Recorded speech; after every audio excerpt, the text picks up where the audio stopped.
Сәлем достар, сіздермен Гүлсана. Бүгін біз сіздермен карамельді бәліш істейміз. Ол үшін бізге 200 грамм ұн, бір шай қасық қопсытқыш, бір жұмыртқа, 50 грамм қант және 100 грамм сары май керек. Бөлме температурасында немесе қатып тұрған болса да болады. Енді мен осылай миксерлеп аламын.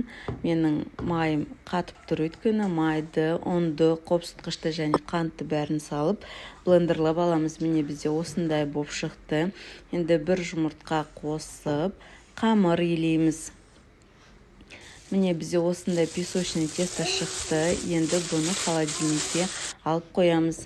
Енді салмасын дайындаймыз. Ол үшін 2 жұмыртқа, 250 грамм қаймақ және бір банка вареный сгущенка қосамыз. Барлығын жақсылап міне араластырамыз.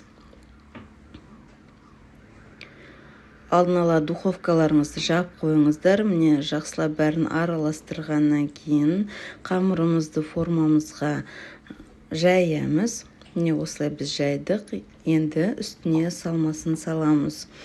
180 градуста 30-35 минут пісіреміз пеште.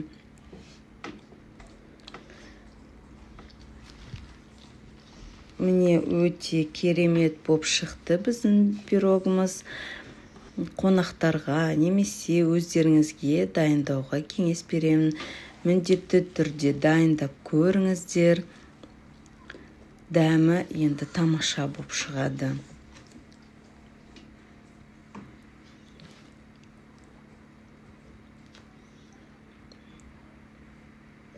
Міне бәрі піскен, жақсы, шикі ештеңе жоқ. Өте керемет болып шығады. Дайындап көріңіздер, ас болсын.